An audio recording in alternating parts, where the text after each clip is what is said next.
예, 안녕하십니까. 민법교수 유병태입니다. 하여튼 첫 장을 펴놓고 내가 책 읽기에 집중한다라는 생각 마인드를 가지고 하여튼 일단은 계약법 채권법 57페이지입니다. 내가 촬영을 하고 그 집에 갈 때 퇴근할 때 다 들어보는데 깜짝 놀랐습니다. 내가 어제 되게 피곤했던 것 같습니다. 아침 오전 10시부터 저녁 7시까지 자리에 앉아가지고 풀로 들었는데 오해했던 게 채권자 취소 소송과 관련되는 건데 500페이지짜리 책을 5시간에 다 보는 그런 수업이었는데 나는 개인적으로 되게 좋았습니다. 그럼 500페이지 책을 5시간 동안 다 보는데 그러면 1시간에 100페이지를 봤다는 거죠.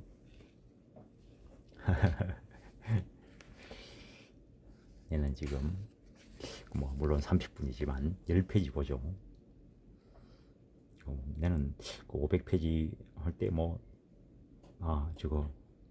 그러니까는 강사가 이야기할 때 머릿속으로 답을 내가 생각을 하는 거죠. 그러면서 쭉 하긴 하는데 나는 그런 식이 좋았습니다. 설명하고 그림 그리고 할 필요가 뭐 있어. 요새는 나도 수업을 해도 옛날에는 이제 도예에 있는 걸 칠판에 다 필기하면서 했는데 요즘은 그래 안 합니다. 그냥 도예에 있는 거 가지고 확인하는 거지. 물론 그리면서 하면은 여러 가지 좋은 점도 있지만 어쨌든 그렇게 풀로 머리를 팽팽 돌리면서 특히 오후 시간 채권자 취소 소송과 관련돼 가지고 채권자 취소 소송이 관련돼 가지고 내도 법무사로서 한 5건 정도를 해결했는데 어떤 데는 원고로 어떤 데는 피고로. 근데 대부분 채권자 취소 소송 걸리는 것들은 금액이 커가지고 법무사한테 잘 오진 않죠. 근데 앞으로는 올 거라고 봅니다. 왜? 민법 실력은 특히 채권자 취소 소송 관련되는 건 등기하고 많이 연결되죠. 제대로 알면 법무사를 찾아와야죠. 실력 있는 법무사를. 일단 거기에 그 모든 것들이 다 집중돼 있죠. 내 교과서에는 이제 그걸 축약해가지고 한 40페이지 들어있는데 40페이지 좀 들어있을 겁니다. 근데 거의 다 들어있습니다. 그런데 내가 지금 이제 계속 공부를 하면서 또 양을 늘리는데 채권자 취소 부분은 지금 개정된 쪽에는 한 50페이지쯤 됩니다.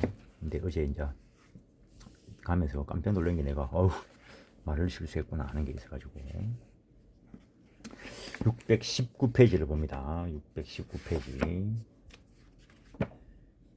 그러니까 도예책 수업을 하면은 저걸 필기해 가면서 하면은 또는 그러니까는 기본 수업 나갈 때는 필기를 하면서 가는데 도예 수업 할 때는 도예만 가지고 보는데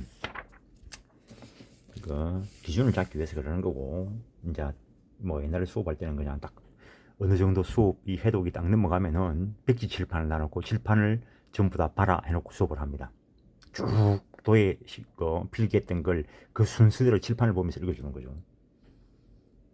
그래 하면은 민법 전부를 다 쫙 그렇게 치고 나가면은 3시간 하면은 다 없습니다. 그걸. 공부가 된 사람은 따라오는 거고. 그러니까는 3시간 하면은 한 1500페이지를 갖다가 없는다는 거죠. 그러니까는 어제 그 채권자 취소 소송 관련돼 가지고 5시간 만에 500페이지 장난이지 그거는. 혼자서 보면은 하루에 2000페이지도 못 읽어. 619페이지 안 봅니다. 619페이지. 어제 뭔 이야기를 했냐면은 저당권 이런 것 저당권이나 가압류 이런 것들이 설정된 부동산에 대해서 매매 계약을 체결했을 때는 원칙적으로 저당권 말소, 가압류 말소에서 완전히 깨끗한 소유권 이전 등기와 대금 지급이 동시행 관계라 했습니다. 그런데 매입하는 사람이 돈이 모자라서 그럴 수도 있고 자금 계획에 따라 가지고 그냥 저당권부 피담보 채권을 자기가 대신 지급하기로 하고 인수하는 수가 있는데 기본적으로는 619페이지 동그라미 3번 보면은 부동산 매수인이 매매 목적물에 관한 저당권의 피담보 채무, 가압류 채무, 임대차 보증금, 반환 채무를 인수하는 한편 그 채무액을 매매 대금에서 공제하기로 약정한 경우 이런 경우에 특별한 사정이 없는 이상 달리 약정하면 약정한 대로 간다는 겁니다. 이행인수로 본다라는 거. 채무인수와 이행인수는 나중에 채권량도 채무인수 쪽에 가서 채무인수를 보면서 구별을 할 것이고, 오늘도 살짝 해야 되는 게 있습니다. 그래서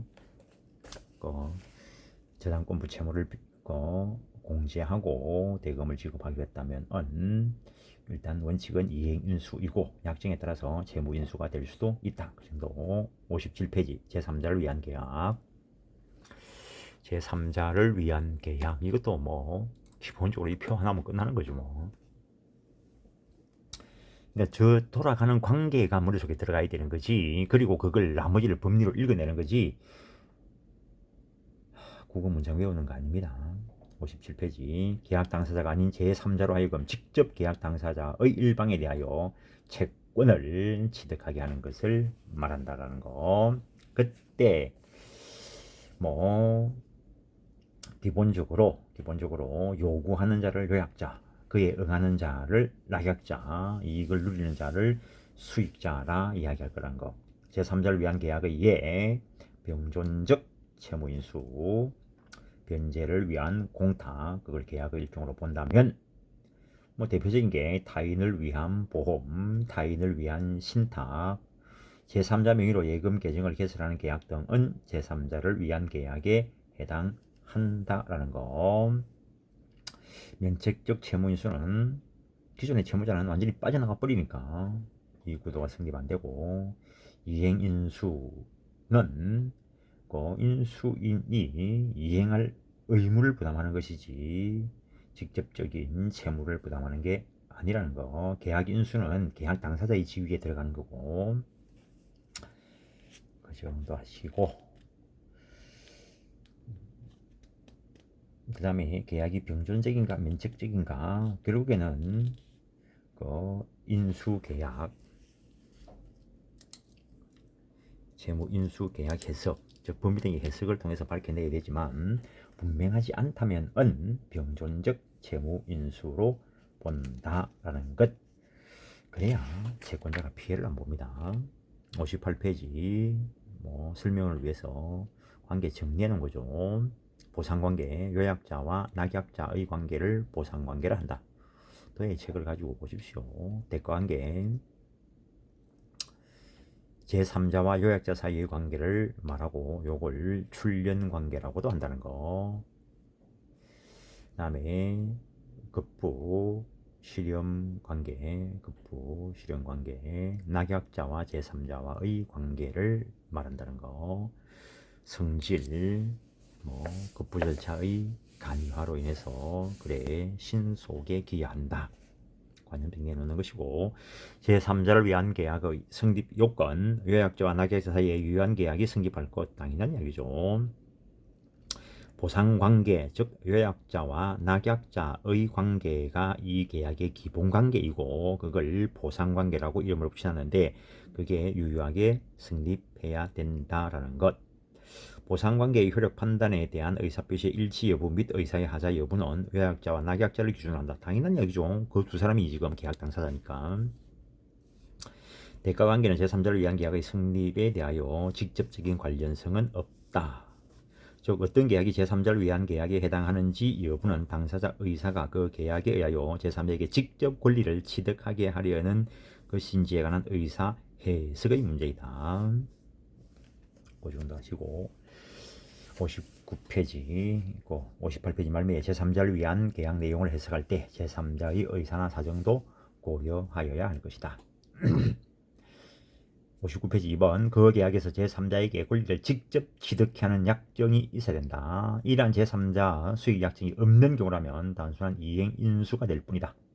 판례도 제3자를 위한 계약과 이행인수의 판별 기준은 계약 당사자에게 제3자 또는 채권자가 계약 당사자 일방 또는 인수인에 대하여 직접 채권을 취득하게 할 의사가 있는지 여하에 달려있다. 그러므로 부동산을 매매하면서 매도인과 매수인 사이의 중도금 및 잔금은 매도인의 채권자에게 직접 지급하기로 약정한 경우에 그 약정은 매도인의 채권자로 하여금 매수인에 대하여 중도금 및 잔금에 대하여 직접 청구권 행사할 권리를 취득케 하는 제3자를 위한 계약에 해당하고, 동시에 매수인이 매도인의 그 제3자에 대한 채무를 인수하는 병존적 채무 인수에 해당한다. 병존적 채무 인수가 제3자를 위한 계약에 해당한다는 것. 그 제3자를 위한 계약 체결 당시에는 제3자 현존하지 않아도 되고 특정되지 않아도 된다. 근데 태아를 위한 보험계약 이런 거 살짝 생각해 보면 됩니다. 태아가 존재하지 않냐고 법적으로 민법상 모체로부터 완전히 분리된 때, 완전히 노출된 때, 전부 노출된 때, 그때 사람으로 본다 했습니다. 제3자에게 취득될 권리의 존재와 종류. 민법 539조 1항은 제3자가 채무자에게 직접 그 이행을 청구할 수 있다고 규정한 것으로 보아 제3자에게 취득되는 권리가 급부청구권, 즉 채권임을 규정하고 있다고 볼 수 있는데, 다수설은 채권에 한하지 않고 물권 및 지식재산권, 기타 양도 가능한 권리를 제3자에게 취득하게 할 수 있다. 또는 제3자에게 의무를 면하게 하는 것. 그리고 제3자에게 의무만을 부담시키는 것은 제3자의 동의가 없는 한 무효이겠지만, 제3자에게 단순히 권리만을 부여할 필요는 없고 제3자에게 일정한 대가 지급 기타 일정한 부담 하에 권리를 취득하게 하는 것은 가능하다. 또한 제3자가 낙약자에게 부담하는 채무를 면하게 하는 것, 제3자에게 채무를 면하게 하는 것도 제3자를 위한 계약에 해당한다라는 것. 그래서 옛날에 어떤 그 사람이 얼마나 돈이 많은지는 모르겠지만 아들이 전국을 다니면서 술을 외상으로 마신대. 그럼 아버지가 때가 되면은 그 전국 술집을 찾아가지고 계산해 준다는 거지. 그것도 일종의 제3자를 위한 계약이 될 수 있다는 거죠. 제3자를 위한 계약의 효력. 요약자에 대한 효력. 요약자는 낙약자에 대해서 수익자에게 이행하라고 청구할 수 있다. 채권자는 계약에 기초하여 채무자에 대하여, 즉 요약자는 낙약자에 대하여 제3자에게 채무 이행할 것을 청구할 수 있다. 이는 제3자 수익 의사표시 여부와는 상관없이 일단은 그 권리는 발생한다라는 거. 60페이지 2번. 요약자는 낙약자의 채무 불이행에 의한 수익자애로의 손해배상 청구권 있다는 거. 제3자 수익 의사표시가 있은 후에 낙약자의 채무 불이행이 있는 경우에 제3자와 별도로 요약자가 낙약자에 대해서 요약자 자신의 독립된 손해배상 청구권을 가지는가에 대해서 긍정하는 견해와 부정하는 견해가 대립하는데, 다수설은 요약자는 낙약자에게 제3자에게 손해배상해 주라고 청구할 수 있다고 본다는 것. 요약자의 계약 해제권. 제3자가 수익 의사표시를 하기 전에 이때 요약자가 계약을 해지할 수 있는 것은 일단 당연하고, 제3자가 수익 의사표시를 한 후에 채권자 즉 요약자는 제3자의 동의 없이 계약을 해지할 수 있는가가 문제가 되는데, 판례 보면은 제3자의 권리가 확정된 이후에도 낙약자의 채무 불이행 시 요약자는 제3자의 동의 없어도 일단 계약을 해지할 수 있다. 나머지는 별개로 처리하면 된다는 거죠.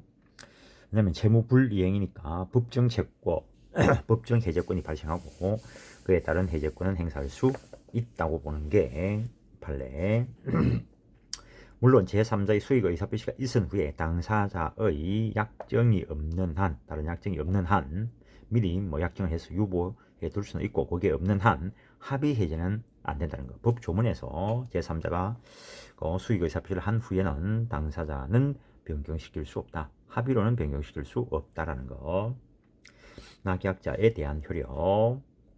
낙약자의 최고권. 제3자를 위한 계약 체결 후 제3자 수익 의사표시 전에 낙약자는 제3자에 대해서 상당한 기간을 정하여 수익 의사표시 여부의 확답을 최고할 수 있다. 그 기간 내에 확답을 받지 못한 때에는 수익을 거절한 것으로 본다라고 되어 있다는 것. 낙약자, 채무자의 항변권. 채무자가 제3자에게 지는 급부 의무는 채권자와의 계약에 기초하여 발생한 것이므로 채무자가 그 계약에 기초하여 채권자에 대하여 가지는 항변은 그대로 제3자에게 주장할 수 있다. 채권자, 요약자 A가 자기 근무를 낙약자에게, 채무자에게 매도하면서 대금은 뭐 요약자와 일정한 관계에 있는 뭐 아들일 수도 있고 요약자에 대한 채권자인 C에 대해서 이행하라 라고 했다는 거예요. 그때 그 수익자가 대금 지급 청구권을 행사해 올 때 낙약자가 아직 요약자로부터 재산권 이전 받지 못했다면 요약자가 재산권 이전할 때까지 나도 돈 못 주겠다. 항변권 행사할 수 있어야죠. 그래야 낙약자가 피해를 안 보겠죠. 일단 그러나 채무자 낙약자는 보상관계와 무관한 채권자에 대한 권리로는 제3자에 대하여 항변권이나 상해권 행사할 수 없다. 다른 것 가지고는 안 된다는 거. 낙약자의 해제권 취소권. 지금 제3자를 위한 계약에 있어 계약 당사자는 요약자와 낙약자입니다. 법률행위 당사자라야, 즉 여기서 요약자와 낙약자라야 자기들끼리의 해제권, 취소권 행사할 수 있다라는 거. 일단 60페이지 밑에 낙약자는 요약자의 채무 불이행이 있는 경우 제3자를 위한 계약을 해제하고 채권자에 대해서 손해배상 청구할 수 있다. 요약자로부터 사기나 강박을 당하여 계약을 맺은 낙약자는 수익자의 선의나 악의나 수익의사표시 전후를 불문하고 수익자가 동의 없어도 자기의 고유한 권리인 취소권 행사할 수 있다. 이때 수익자는 선악을 불문하고 보호받지 못한다. 과거에 그렇게 해왔습니다. 근데 최근에 판례, 이게 작년에 법무사 시험에도 나왔을 거예요. 최근의 판례는 제3자를 위한 계획에서도 낙약자와 요약자 사이 법률관계에 기초하여 수익자가 요약자와 원인관계를 맺음으로써 해제 전에 새로운 이해관계를 갖고 그에 따라 등기 인도 등을 마쳐 권리를 취득했다면 이때 수익자는 민법 548조 1항 단서에서 말하는 계약 해제의 소급표가 제한되는 보호받는 제3자에 해당한다라고 했다는 것. 제3자에 대한 효력, 제3자의 권리 취득, 수익 의사 표시를 한 때 발생한다. 채무자가 그 기간에 확답을 받지 못한 때에 제3자가 계약 이익을 받을 것을 거절한 것으로 본다고 규정하고 있고, 수익 의사 표시는 특정의 방식을 요하지 않으므로 명시적뿐만 아니라 묵시적으로 행해질 수 있다. 따라서 수익 의사 표시를 할 수 있는 법률상의 지위는 형성권이고 달리 정한 바가 없으면 10년 제척기간 대상이 된다라는 것. 이때 제3자를 위한 부담 없는 수익 의사 표시는 제한 능력자라도 단독으로 할 수 있다. 이때 제3자 수익 의사 표시에 대해서 채권적 성질이 강함으로 대위의 대상이 되는가에 대해서 논의가 있다. 옛날에는 좀 된다고 보는 견해가 다수였는데 요즘은 요거는 대위 대상이 될 수 없다고 보는 견해가 좀 더 우시합니다. 수익 의사 표시 이전의 제3자의 지위, 여기서 다시 이야기하고 있는데, 수익 의사표시 할 수 있는 법적 지위는 일신전속권이 아니다. 따라서 이는 재산적 색채가 강한 형성권의 일종으로 상속, 양도의 목적이 된다. 그러나 이때 제3자 수익 의사표시는 계약의 승낙 여부처럼 표의자의 자유의사에 의해서 행해져야 될 것이기 때문에 채권자 대위의 대상이 될 수 없다고 보는 게 내가 요새 우세하다는 거. 수익 의사표시 후의 제3자의 지위, 제3자의 권리 발생 후에는 계약 당사자는 권리의 내용을 변경 소멸시킬 수 없다. 합의로는 변경 소멸시킬 수 없다라는 겁니다. 그러나 제3자를 위한 계약에 있어 제3자가 민법 539조 2항에 따라 수익 의사 표시를 함으로써 제3자에게 권리가 확정적으로 기속된 경우에 요약자와 낙약자의 합의에 의해서 제3자의 권리를 변경 소멸시킬 수 있음을 미리 유보하였거나 제3자의 동의가 있는 경우가 아니라면 합의로는 변경 소멸시키지 못한다라는 거. 만일 그런 거 없음에도, 유보나 이런 것들이 없음에도, 제3자의 동의가 없음에도 불구하고 임의로 변경 소멸시키는 행위를 한 경우에는 제3자에 대하여 효력이 없다라는 거.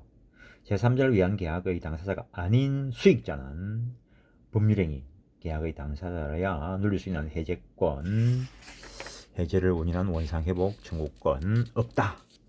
그러나 제3자를 위한 계약에 있어 수익 의사표를 한 수익자는 낙약자에게 직접 이행을 청구할 수 있을 뿐만 아니라 요약자가 계약을 해제한 경우에는 낙약자에게 자기가 입은 손해배상을 청구할 수 있다. 수익의사표시 후 수익자가 완성된 목적물 하자로 인하여 손해를 입었다면 수급인은 그 손해를 배상할 의무가 있다. 당연한 이야기고, 앞에서 봤던 거 다시 한번 확인하는데 동그라미 3번 종래 학설은 여기서의 제3자 수익자는 민법 각종의 보호받는 제3자에 해당하지 않는다라고 했다는 거.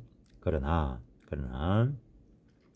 제3자를 위한 계약관계에서 낙약자와 예약자 사이의 법률관계, 이른바 기본관계, 보상관계를 이루는 계약이 무효이거나 해지된 경우 그 계약관계의 청사는 계약의 당사자인 낙약자와 요약자 사이에 이루어져야 하므로 특별한 사정이 없는 한 낙약자가 이미 제3자에게 급부한 것이 있다 하더라도 낙약자는 계약 해제 등에 기한 원상회복 또는 부당이득 반환한 이것은 제3자에게 청구할 것이 아니고 요약자, 낙약자 자기들끼리 처리한다는 거.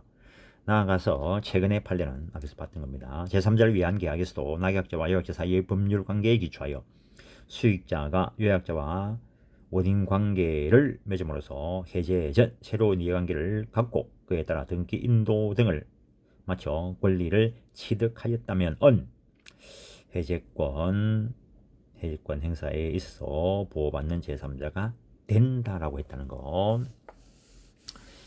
그 정도 하시고, 그래서 4번은 잠깐 설치를 해놓은 거고, 4번 제3자가 수익의사표시를 거절한 경우 제3자를 위한 계약은 이미 성립하였으므로 효력은 요약자에게 대해서 발생한다.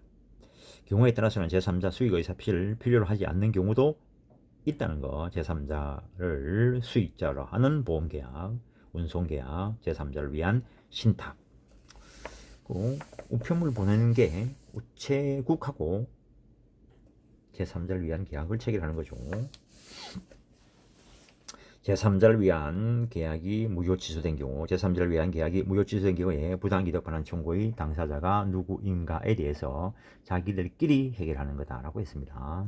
그 정도 하시고, 낙약자가 매도한 물건과 매도의 담보 책임 문제, 요약자가 대금을 지급하기로 하고 낙약자가 물건을 제3자에게 이전함에 있어 그 물건에 대한 권리나 물건 자체에 하자가 있는 경우 요약자는 낙약자에 대하여 담보 책임의 내용이 되는 권리, 즉 해제권, 손해배상권, 대금감액청구권, 완전물 거부 청구권을 행사할 수 있으면 당연하다. 이 중에 완전물 거부 청구권과 손해배상 청구권은 본래의 급부와 동일성이 유지되므로 제3자도 행사할 수 있다고 본다는 것.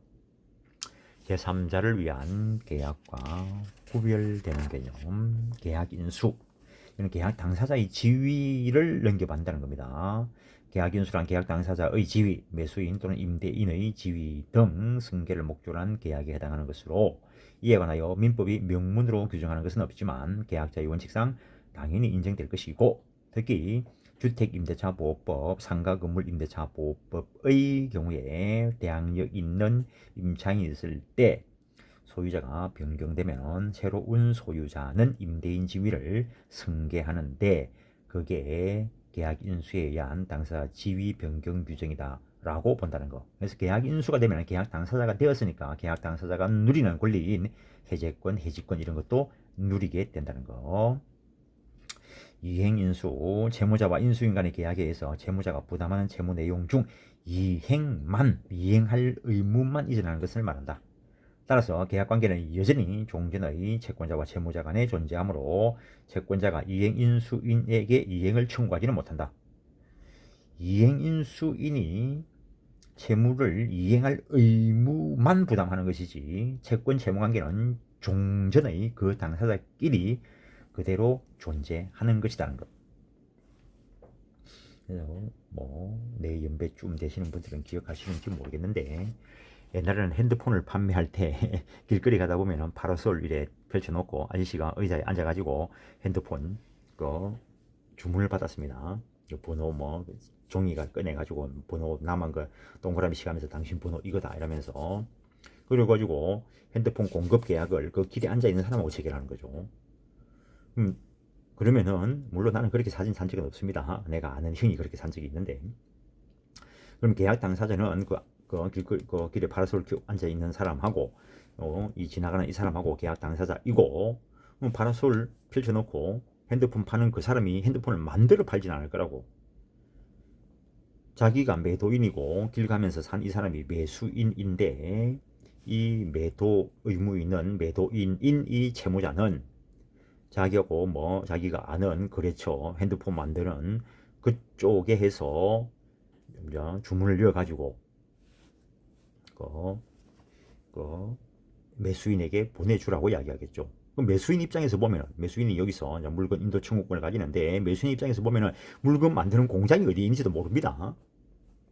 채권 채무 관계는 길거리 파는 사람, 길 가면서 산 사람 이렇게 존재하고 있고 그 공장에서는 물건 공급할 의무만 부담하는 거지. 그지당 설정된 앞에 생긴 거죠. 부동산이나 대항력 있는 임차권이 있는 부동산을 매수하는 매수인이 매도인과 계약으로 대금에서 그 비담보 채권이나 보증금을 공제하였다면 이런 특별한 사정이 없는 한 이행인수로 본다. 이게 여러 곳에서 문제가 됩니다. 특히 그 매도인의 담보 책임 채무 불이행하고 연결돼서 계속적으로 나타나게 될 것입니다. 그래서 내가 어제 퇴근하면서 들으면서 퇴근하면서 내가 깜짝 놀랐다는 거죠. 그래서 내가 어제 너무 피곤해서 정신이 나갔는가 보다 생각한 거죠. 하여튼 그 정도 하겠습니다. 예, 수고했습니다.